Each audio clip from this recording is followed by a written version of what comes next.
미국의 펜실바니아의 서부의 한 지역에 시골 지역이에요. 조용하게 목회를 하는 그런 데이빗 윌커슨 목사님이라는 분이 있었어요. 이분이 텔레비전을 좋아했던 것 같아요. 텔레비전을 되게 열심히 봤는데 어느 날 갑자기 마음에 감동이 오더래요. 하나님이 마음에 너 텔레비전 좀 덜 보고 기도 좀 하면 안 좋겠니? 이렇게 감동이 오시더라는 거죠. 그래서 이분이 텔레비전을 끄고 기도를 하기 시작했습니다. 여러분, 우리가 비전을 받아야 돼요. 하나님의 비전을. 근데 우리가 텔레비전을 너무 많이 보면 하나님의 비전이 안 옵니다. 여러분 아시죠? 그래서 텔레비전을 끄고 기도를 하니까 하나님의 비전이 어떻게 왔느냐면요. 어느 날 라이프 잡지라고 미국의 유명한 그 사진 잡지가 있어요. 그걸 읽는데 스토리가 하나 나왔는데 뉴욕에서 이 10대 갱들이 소아마비 소년을 너무나 잔인하게 죽인 거예요. 칼로 찌르고 때려서 죽인 거예요.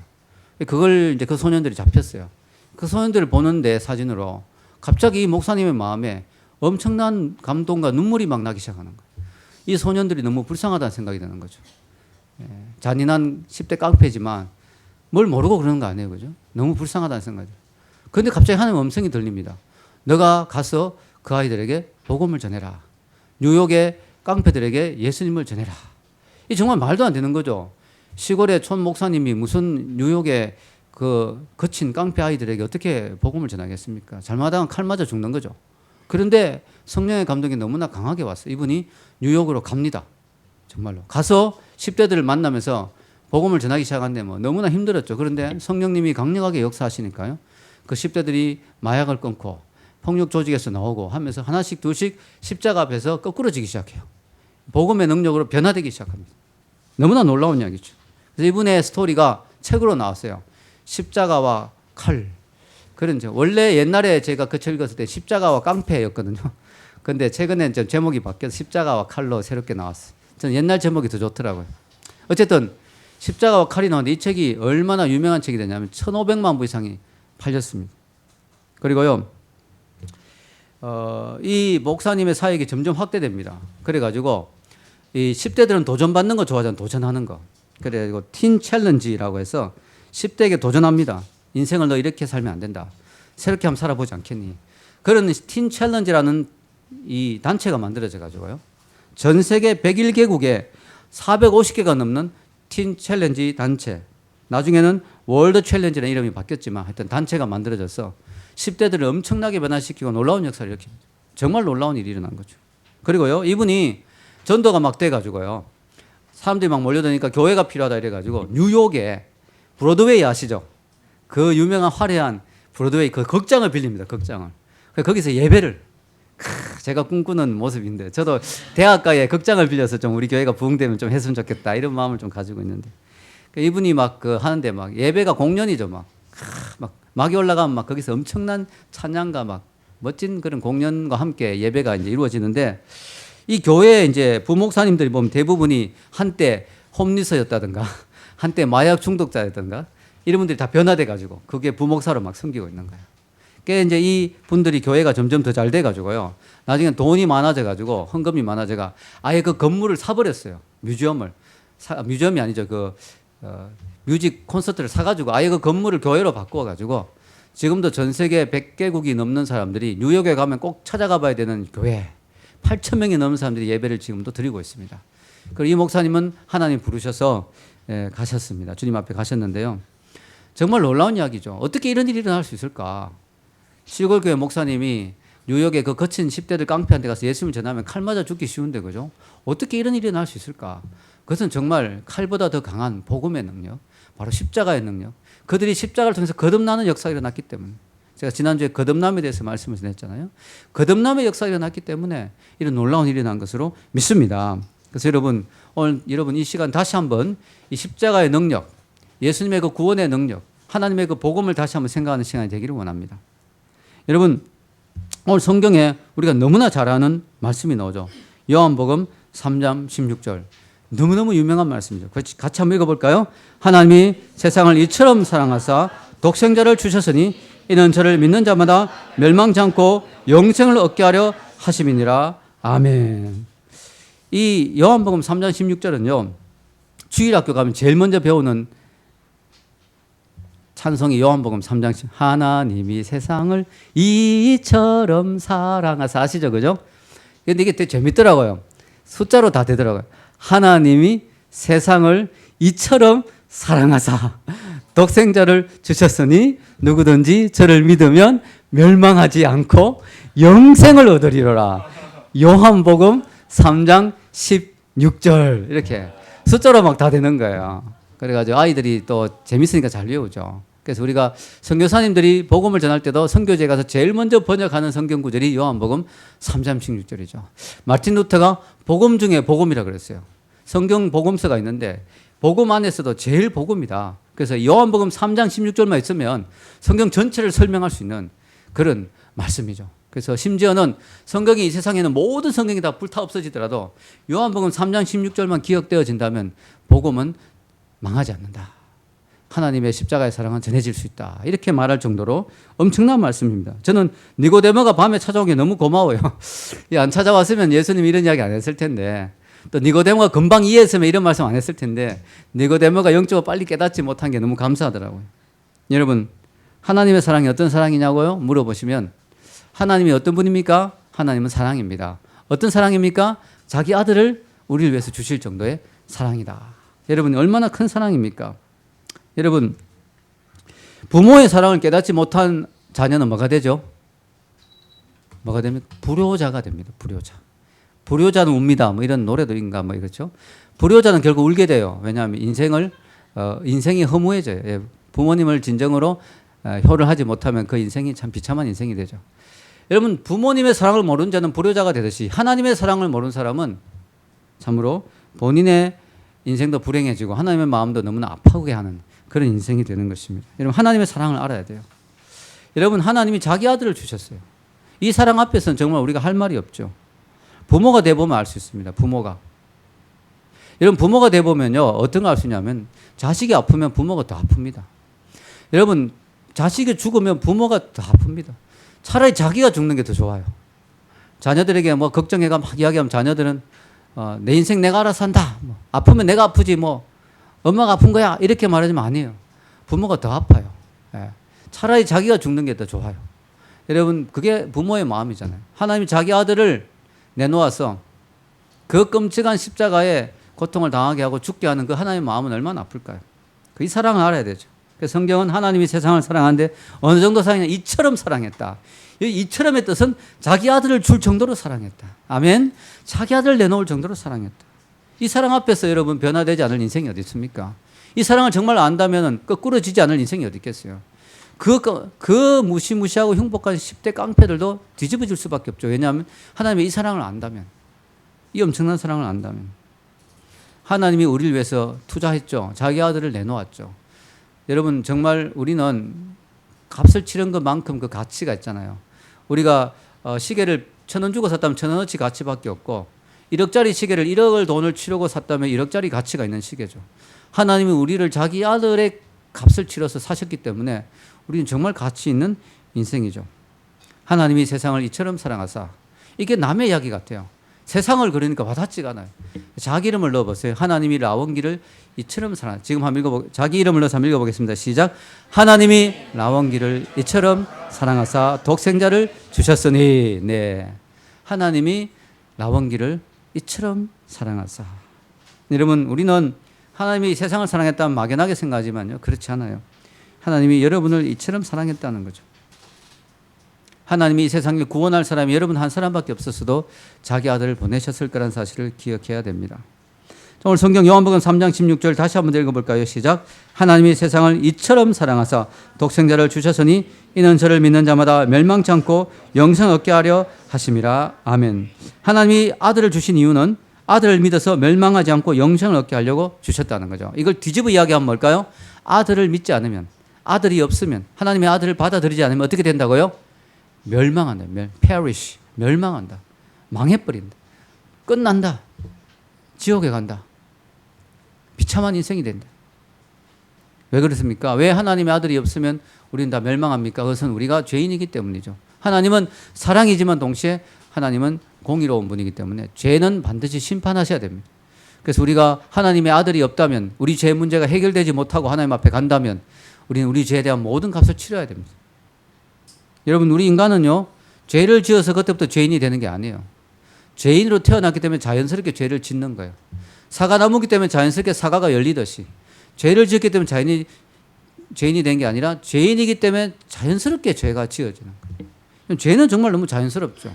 우리가 좋은 일을 하려면 되게 애를 써야 돼요. 교회 나오려고 여러분 일찍 일어나서 막 애를 써야 되고, 기도하려고 해도 마음을 모아서 막 기도를 해요. 성경 읽으려고 해도 시간을 내야 하는데, 여러분 죄 짓는 건 되게 자연스럽죠. 예, 노름하고 뭐 춤추러 가고 막 죄 짓고 욕하고 막 나쁜 말 이런 건 너무 자연스럽게 나오죠. 우리 속에서 죄가 너무 자연스러운 거예요. 여러분, 죄의 열매가 뭘까요? 사망입니다. 로마서 6장 20절에서 21절 분명히 말씀하고 있죠. 읽겠습니다. 너희가 죄의 종이 되었을 때에는 의에 대하여 자유하였느니라. 너희가 그때 무슨 열매를 얻었느냐?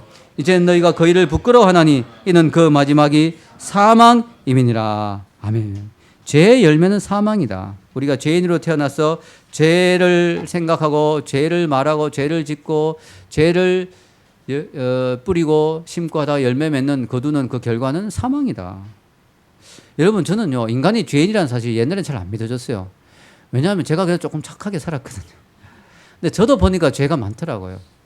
제 속에도 죄가 많이 나오죠. 그뿐만 아니라 요즘 세상 돌아가는 거 보니까 진짜 인간이 약하더라고요. 진짜 악해요. 인간이 정말 죄인이라는 사실이 맞아요. 여러분, 사람들이 얼마나 악한지 몰라요. 사람들 죽이고 잔인하게 하는 것들 보면 너무 끔찍해요. 이 인간의 본성들이 요즘 많이 통제되지 못하고 막 드러나잖아요. 야, 인간의 밑바닥을 알 수가 없다. 정말 깊고 깊은 우물처럼, 정말 깊고 깊은 심해의 바다처럼 인간의 그 죄의 밑바닥은 정말 끝이 없더라고요. 인간이 어디까지 잔인해질 수 있는가? 어디까지 끔찍해질 수 있는가? 너무너무 끔찍한 거예요. 요즘 막 외국에 보면 뭐 인간들 막, 와, 한국에도 막 끔찍하죠. 뭐 제가 이 강대상에서 언급하기가 싫을 정도로 너무나 잔인하고 끔찍한 일들이 너무 많습니다. 상상할 수가 없어요. 야, 인간의 밑바닥이 너무 끝이 없구나. 유대인들이 600만 명이 죽었습니다. 독일 사람들이 잔인한 야만인이 아니었죠. 음악을 사랑하고 문학을 사랑하고 시를 사랑하는, 철학을 사랑하는 그 고상한, 그 멋있어 보이는 독일 민족들이 눈 하나 깜짝하지 않고 이 유대인들을 그렇게 끔찍하게 죽였어요. 생체 실험을 하고. 야, 끔찍하죠. 일본 사람들은 어땠습니까? 그리고 북한 사람들은 지금 또 어떻습니까? 지금도요, 북한의 체제에 반대한다는 이유 하나만으로 150만 명이 넘는 사람들이 수용소에서 너무나 끔찍하게 죽어가고 있어요. 상상할 수가 없어요. 인간은요, 너무나 심한 죄인입니다. 중요한 거는 우리도 그렇게 될 수 있다는, 우리도 독일에서 태어났고 독일 장교가 되었다면 나도 모르게 그런 죄에 동참했을 수 있다. 내가 북한에 태어나서 공산당원의 집에서 태어나서 공산당원이 되었다면 나도 모르게 그런 죄에 동참했을 수 있다는 거. 우리도 똑같은 인간이라는 사실. 하나님은 공의롭기 때문에 인간의 죄를 눈 감아줄 수가 없는 거죠. 죄에 대한 멸망을 선언할 수밖에 없는 것입니다. 다만 하나님은 사랑이기 때문에 그 심판을 우리에게 직접 하지 않고 자기 아들을 통해서 하셨다는 거죠. 이게 하나님의 사랑이고 이게 하나님의 은혜예요. 하나님은 인간을 다 멸망시킬 수밖에 없어요. 자, 죄인이니까. 그런데 자기 아들을 주셨다는 거죠. 자기 아들에게 그 죄를 다 내리셨다는 거죠. 그래서 그 하나님의 아들 안에 있으면 우리는 하나님의 심판을 받지 않는다는 거. 너무나 감사하지 않습니까? 러시아의 어떤 부족의 위대한 지도자가 있었다고 합니다. 이 지도자는 굉장히 공정하고 지혜롭기로 유명했어요. 근데 이 지도자는 부족 안에 도둑이 있다는 소리를 들었어요. 물건이 자꾸 없어지고 도둑이 자꾸 있다는 소리를 듣고 엄한 명을 내려서 이제 도둑질을 없애야 되겠다. 그래서 지금부터 도둑질하다 걸리는 놈은 40대의 매를 맞는다. 왜 40대로 정했느냐면 매가 너무나 심한 매이기 때문에 한번 그 40대 이상 심하게 맞으면 죽을 수 있기 때문에 죽일 수는 없잖아요. 그래서 40대의 매를 맞는다. 그리고 얼마가 지났는데 도둑이 걸려들었어요. 너무 안타깝게도 자기의 노쇠한 자기의 어머니, 이 할머니가 도둑질하다 걸려버렸습니다. 그래가지고 이 할머니를 어떻게 할까요? 신하들이 보고 있는데 이 공의가 서야 돼요. 이렇게 할머니, 자기 어머니를 죄인을 끌고 나와라 이랬어요. 그리고 그 사람들이 보는 그 형틀에 손을 묶었습니다. 그리고 채찍을 쳐니까 위에 등에 옷을 찢어라. 그 할머니의 연약한 등이 이제 나왔습니다. 그 집행하라. 집행관이 그 무서운 채찍을 들고 할머니를 탁 내리치는데 그 사람이 그 왕복을 벗더니 추장의 복을 벗더니 내려오면서 잠깐 하더니 자기 어머니를 다 감싸는 거예요. 그 널찍한 어깨로 시작하라. 그래서 채찍이 40대가 하나도 감하지 않고 그 벌에 대한 채찍이 그대로 다 내리쳤는데 그 할머니는 오들오들 떨지만 자기 그 아들이 안고 있었기 때문에 그 추장의 넓은 가슴 안에 있었기 때문에 하나도 다치지 않고 살아나올 수 있고, 추장의 등은 만신창이가 되었고, 사람들 그걸 보면서 공의롭고 지혜로우면서도 사랑이 있는 그 추장의 모습을 보고 사람들이 감동을 받고, 그 부족의 도덕질이 없어졌다고 하는 실화가 있습니다. 실화가. 여러분, 저는 이 이야기를 읽으면서 너무 감동이 됐어요. 하나님이 그러신 것 같아요. 죄를 그냥 눈 감아주고 넘어가주면 다 죄인이 되고 세상이 엉망진창이 되잖아요. 하나님은 공의가 서지 않잖아요. 하나님은 죄를 집행시켰어요. 인간을 멸망시키라. 인간을 지옥으로 보냈어요. 그러나 동시에 하나님은 예수님을 보내셨어요. 그리고 인간의 죄를 안고 그 모든 고통을 당하게 하셨어요. 그래서 하나님의 조건은 한 가지죠. 하나님이 세상을 이처럼 사랑하사 독생자를 주셨기 때문에 그 독생자를 믿고 그분 안에 들어온 사람, 예수님 품 안에 들어온 사람, 그분을 받아들이는 사람은 하나님의 그 사랑에 들어오기 때문에 그 모든 심판이 주님을 통해서 우리에게 전해지기 때문에 우리는 두 번 심판받지 않아도 된다. 왜냐하면 예수님이 이미 한 번 심판받았기 때문에. 일사부재리, 형법의 일사부재리의 원칙, 한 번 같은 사건에 대해서는 두 번 재판할 필요가 없다. 두 번 재판해서는 안 된다. 이미 재판이 끝났고 이미 심판이 끝났다면 두 번 할 수는 없다. 예수님을 통해서 그 무서운 심판이 끝났습니다. 예수님이 다 이루었다 그랬잖아요. 다 이루었다. 하나님의 모든 형벌을 다 받았다는 거죠. 우리에게 구원을 주시는 거죠. 이 귀한 구원이 얼마나 귀합니까? 이걸 안 받아들인 사람은 정말 너무 어리석은 사람이죠. 너무나 아까운 거죠. 우리 힘으로 구원을 얻으려고 하면요, 우리는 하나님의 모든 그 죄에 대한 값을 치러야 돼요. 살아남을 수 있는 사람이 없습니다. 하나님이 우리를 사랑하셔서 아들을 주셨잖아요. 그 큰 사랑, 그 큰 희생, 그걸 무시하고 그걸 필요 없다고 한 사람은 하나님의 진노를 살 수밖에 없는 거죠. 여러분, 우리는요, 구원이 어렵지 않습니다. 구원이 어려운 게 아니에요. 여러분, 구원이 만약에 성경 퀴즈 대회 해가지고 1등 해야 구원 받는다. 얼마나 힘들겠어요. 여러분, 구원이 정말 성경을 100번 읽어야 된다. 너무 힘들지 않겠어요? 구원이 10억을 헌금해야 된다. 너무 힘들지 않겠어요? 구원은 너무 쉬워요. 십자가를 바라보면 되는 거예요. 십자가. 그 십자가가 나를 위한 십자가, 나의 구원을 위한 하나님의 사랑이라는 것을 믿고 바라보면 다 구원받는다는 거예요. 아멘. 얼마나 쉽고 간단합니까? 예수님 오늘 요한복음 3장 16절에 여기 3장 14절에 15절에 보면요, 이런 말씀을 하십니다. 하나님이 세상을 이처럼 사랑하사 독생자를 주셨으니, 그 말씀 앞에 이 말씀을 하세요. 요한복음 3장 14절에서 15절 읽겠습니다. 모세가 광야에서 뱀을 든 것 같이 인자도 덜려야 하리니 이는 그를 믿는 자마다 영생 얻게 하려 하심이니라. 아멘. 엄청난 말씀이죠. 하나님이 세상을 사랑하사 아들을 주셨는데 그 아들 준 사건이 뭐냐? 아들 줬단 말이 뭐냐? 아들이 높이 들렸다는 거예요. 뭐처럼 구약의 모세가 십자가에 높이 그 뱀을 든 것처럼, 광야에서 장대 뱀을 든 것처럼 예수님도 높이 들렸다. 그 이야기를 좀 하시고 하나님의 사랑을 이야기하는 거예요. 그게 하나님의 사랑이다. 모세가 광야에서 뱀을 들듯이 하나님이 자기 아들을 십자가에 매달아서 높이 들었다. 모든 사람이 쳐다볼 수 있도록, 누구나 볼 수 있도록 높이 들어 올리셨다. 그게 하나님의 사랑이다. 이걸 이해하려면 모세의 광야 사건을 알아야 되겠죠. 민수기에 보면은 이스라엘 백성이 출애굽하는데 계속 불평하는 거예요. 하나님 앞에 계속 원망하고 불평하고 막 이집트로 애굽으로 돌아가겠다 그러고 막 모세를 원망하고 돌로 쳐 죽이려고 막 너무너무 불평하니까 하나님이 나중에는 도저히 안 되겠다. 그래서 하나님이 그들에게 심판을 내리셨는데 불뱀, 너무나 무서운 불뱀이 나타나가지고 막 이스라엘 백성을 막 물었어요. 이 불뱀이 물리니까 전부 막 뒤로 다 자빠집니다. 너무너무 고통스럽게 죽어가는 무서운 독사죠. 모세가 보니까 기가 막힌 거예요. 지금 이 백성들을 살리려고 지금 이스라엘에서 애굽에서 출애굽에서 나왔는데 이 광야에서 다 죽을 판이에요. 다 망할 판이죠. 모세가 기도했죠. 하나님 도와주세요. 저들의 죄를 용서해 주세요. 하나님이 모세의 기도를 들으시고 살려주시는데, 여러분 살리려는데 뭐 한두 명도 아니고 언제 다 살리겠어요. 광야에서 약도 없고 치료할 수술할 의사도 없고 너무나 단순하고 쉬운 방법을 주셨죠. 놋으로 빨리 뱀을 만들어 가지고 장대에 매달아 높이 들어라. 그 뱀을 보는 자마다 다 산다. 너무나 쉬운, 그냥 쉬워요. 아 죽겠네 이러다가 뱀 딱 보는 순간 사는 거예요. 그냥 몸에 붓기가 빠지고 깨끗하게 나오는 거예요. 말도 안 되는 것 같지만 하나님이 주신 방법. 모세가 광고합니다. 자 여러분, 지금 뱀을 만들어 높이 들고 있는데 다 이 뱀을 보십시오. 이 뱀을 보면 삽니다. 대부분 봤겠죠. 뭐 그거 보는 게 어렵지 않잖아요. 보는 게 뭐 어려워요. 그래요? 하면서 봤어요. 다 살았어. 근데 그 중에 안 본 사람도 혹시 있을 수 있어요. 야 모세야, 지금 뱀에 물려가지고 뱀이라는 소리만 들어도 끔찍한데 뭐 또 뱀을 보라고? 지금 뱀에 물렸으면 약을 구해오든지 무슨 치료를 해줘야지 무슨 뱀을 보시면 장난치냐고 하면서 끝까지 안 본 사람은 어떻게 될까요? 얼굴이 퉁퉁 부어서 다 죽었어요. 너무나 단순한 거예요. 여러분 지금도 마찬가지예요. 하나님은 우리에게 말씀하십니다. 구원의 길은 어렵지 않다. 예수 그리스도가 우리를 위해서 십자가에 죽으셨다. 그 십자가의 사건을 믿음의 눈으로 바라봐라. 지금은 눈이 안 보이잖아요, 십자가가. 그러니까 믿음의 눈으로. 오늘 말씀을 듣고 믿고 믿음의 눈을 들어서 예수님 그러셨군요. 그 십자가 나를 위한 십자가였군요. 그 십자가 나의 죄를 대신한 십자가였군요. 그 십자가의 저주가 나의 저주를 대신한 저주였군요. 그걸 바라봐라, 믿음으로. 그러면 어떻게 된다고요? 구원을 얻는다. 너무 단순하고 쉽잖아요. 그런데 지금도 이런 사람이 있을 수 있죠.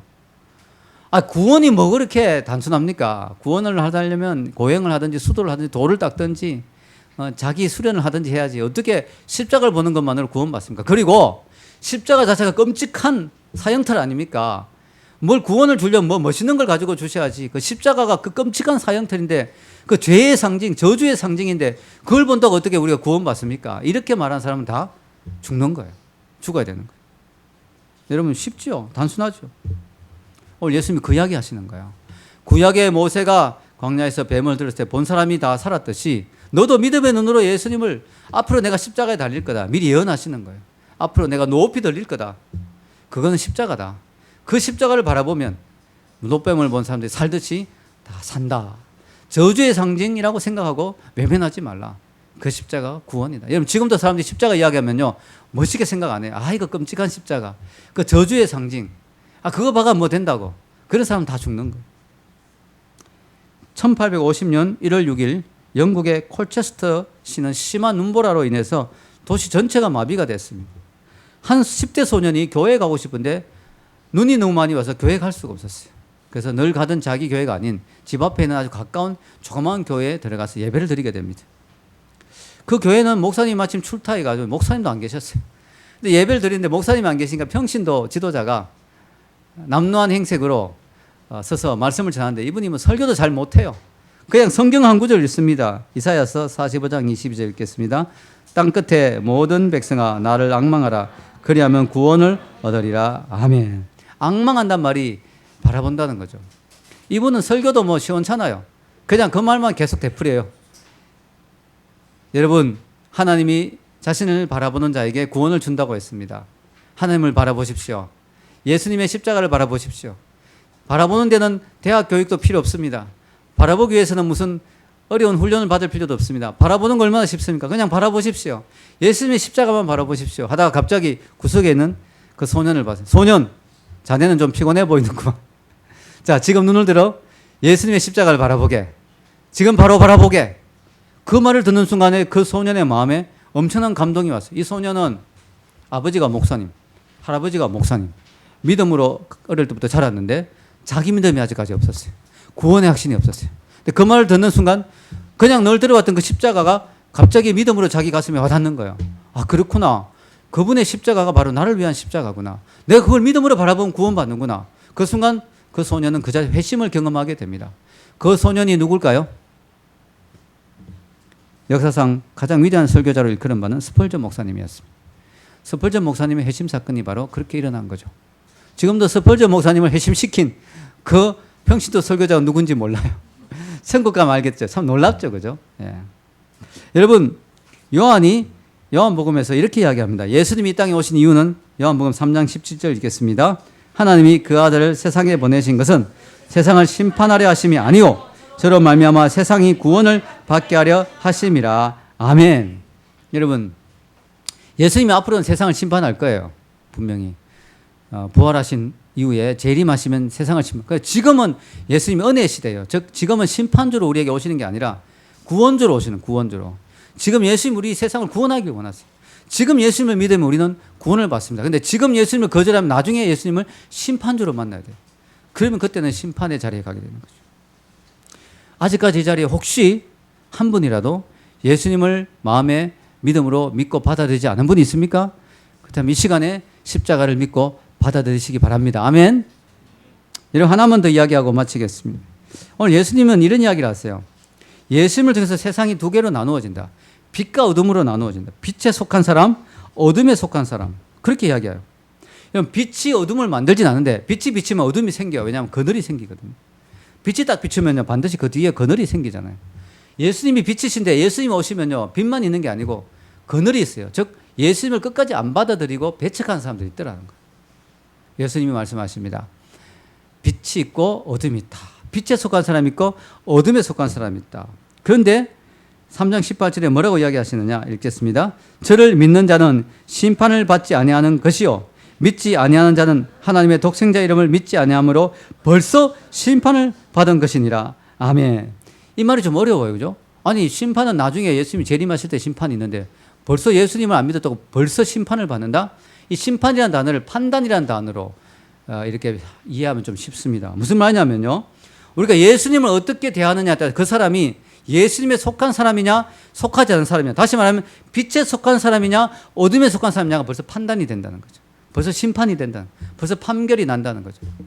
예수님을 전했는데 예수님을 믿고 받아들이면 어떻게 돼요? 전한 사람이 이걸 알 수 있죠. 아, 저 사람은 빛에 속한 사람이었구나. 알고 보니 빛에 속한 사람이었구나. 때가 되니까 이제 빛 앞으로 나왔구나. 예수님을 끝까지 거절해.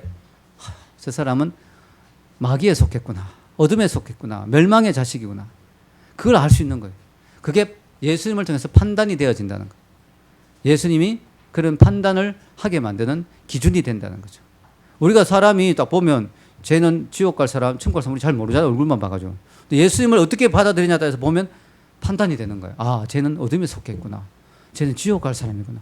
쟤는 천국 갈 사람이구나. 여러분, 이걸 잘 이해하기 위해서요. 한 예를 들어 봅시다. 저희 집사람이 음악에 조예가 아주 깊습니다. 음악 쪽에 아주 뛰어나죠. 저는 반대로 음악 쪽은 완전히 음악 쪽에는 그게 없습니다. 재능이 없습니다. 자, 어느 날 저희 집사람이 저하고 데이트를 하는데 여보 오늘 핸델의 메시아가 상영되는데 보러 가요. 하러 갔어요. 콘서트에. 저는 이제 집사람이 잘 보여야 되니까 데이트하고 있다고 생각해 봅시다. 결혼하기 전이라 생각해 봅시다. 잘 보여야 되니까 따라갔어요. 따라갔는데 어떻게 될까요? 핸델의 메시아가 막 울려 퍼지는데 제가 막 시작하자마자 코를 골고 자기 시작하는 거예요. 진짜 그랬다는 게 아니고 예를 들어 그랬다면 집사람이 어떻게 생각할까요? 2시간 동안 코를 골고 자는 저를 보면서 집사람이 이렇게 생각하지는 않아요. 이렇게 생각하지는 않을 거예요. 핸델의 메시아가 울려 퍼지는데 내 사랑하는 내 애인이 자고 있다. 나는 이 사람을 너무너무 좋아하고 너무너무 존귀하게 생각하는데 이 사람이 자는 걸 보니까 핸델의 메시아도 별 볼 일 없는 곡이구나. 이렇게 생각할까요? 생각 안 합니다. 어떻게 생각할까요? 야, 핸델의 메시아도 못 알아보고 자는 사람이 있나? 이거 보니까 이 사람 음악적으로 완전히 꽝이구나.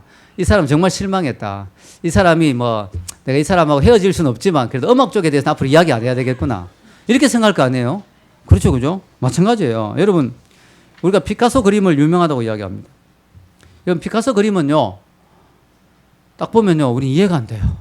솔직히 저 같은 사람 보면 발로 그래도 이거보다는 잘 그리겠다. 이런 생각이 들어요. 그러나 내가 만약에 피카소 그림을 보면서 아야, 저것도 그림이냐? 그렇게 말하는 사람들이 야, 저 사람이 저렇게 말하는 거 보니까 저 그림이 사실은 형편없는 그림이구나. 이렇게 생각할까요? 아니죠.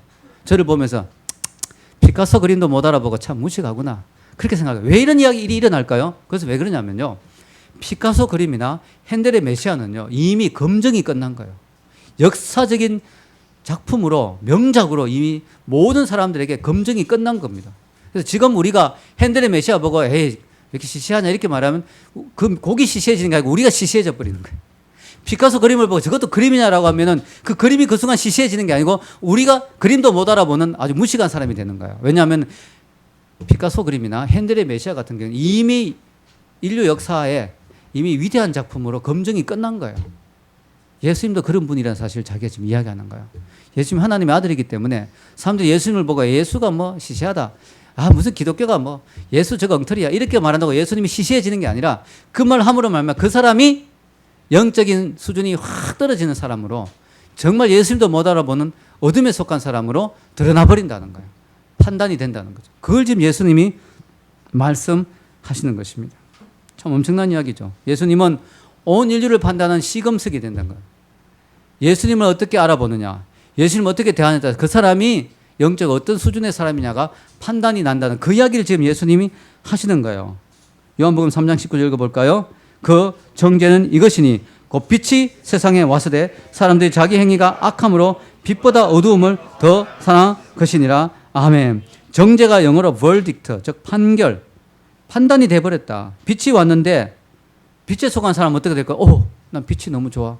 주님, 나 이제 더러운 일 버리고, 나 빛을 잘 몰랐을 때는 죄도 좀 지었지만 이제 죄를 버리고 회개합니다. 나 정말 주님 뜻대로 살고 싶어요. 막 이게 빛으로 더 나오는 거야. 근데 어둠에 속한 사람 빛이 오면 되게 싫어합니다. 여러분, 깡패들이 막 사람 막 찌러 죽이고 이런데 그 스트라이트 비춰보세요. 누구야? 이거 기분 나빠져. 예, 노름하는 사람들이 막 노름하는데, 그죠? 거기 환하게 비춰보세요. 뭐야? 이러고 막 기분 나빠져. 술집에 죄 짓는데 막 거기 막 조명을 켜보세요. 뭐야? 이러죠. 죄 짓는 사람들은 빛을 싫어해요. 어둠에 속했. 그래서 빛을 싫어한다는 것 자체가 뭐예요? 어둠에 속했다는 걸 드러내는 거죠. 그게 판단이 되는 거예요. 예수님을 전해보면요. 꼭 두 가지 결과 나와요. 예수님. 귀한 분이네요. 나 예수님 믿고 싶어요. 나 이제 죄를 회개하고 거룩하게 살고 싶어요. 이런 반응이 나고, 어떤 사람은 예수 듣기 싫어. 나 예수 싫어. 나한테 오지 마세요. 피곤해요. 이런 사람이 있다는 거죠. 우리가 어디에 속했느냐. 이걸 우리가 봐야 되는 거죠. 요한복음 3장 20에서 21절에도 나오죠. 읽겠습니다. 악을 행하는 자마다 빛을 미워하여 빛으로 오지 아니하나니 이는 그 행위가 드러날까 하며 진리를 쫓는 자는 빛으로 오나니 이는 그 행위가 하나님 안에서 행한 것임을 나타내려 함이라 하시니라. 아멘. 빛에 속한 사람, 저는 여러분들이 너무 귀하다고 생각해요. 왜냐? 여러분은요, 지금 제가 주일 나오면 뭐 해요? 예수님 소개하고 거룩하게 살아라고 이야기하고 막 빛을 자꾸 이야기하잖아요. 근데 여러분 거부감이 안 생기죠? 여러분 이미 빛에 속한 사람이기 때문에. 할렐루야. 여러분 여기 나왔다는 것 자체가, 여러분 어둠에 속한 사람이 여기 나올 수가 없어요. 막 나오기 싫어요. 막 빛 앞에 나오기 싫어요. 여러분 여기 왔다는 것 자체가 은혜예요. 아멘. 여러분 여기 왔다는 것 자체가 여러분 빛에 속한 사람인 거예요. 여러분 하나님의 사람인 거예요. 여러분 천국 백성인 거예요. 아멘. 이게 얼마나 큰 은혜입니까? 여러분 우리가 예수님이 얼마나 중요한 분이냐. 예수님이 그분을 믿는 것은 바로 우리가 빛에 속하는 것이고 하나님의 사랑을 받는 것이고 영생을 받는 것이고 영원히 놀라운 축복의 자리에 들어오는 것입니다. 여러분 아직까지 이 빛에 속하지 않은 사람들이 있습니다. 어둠에 속한 사람들이 있습니다.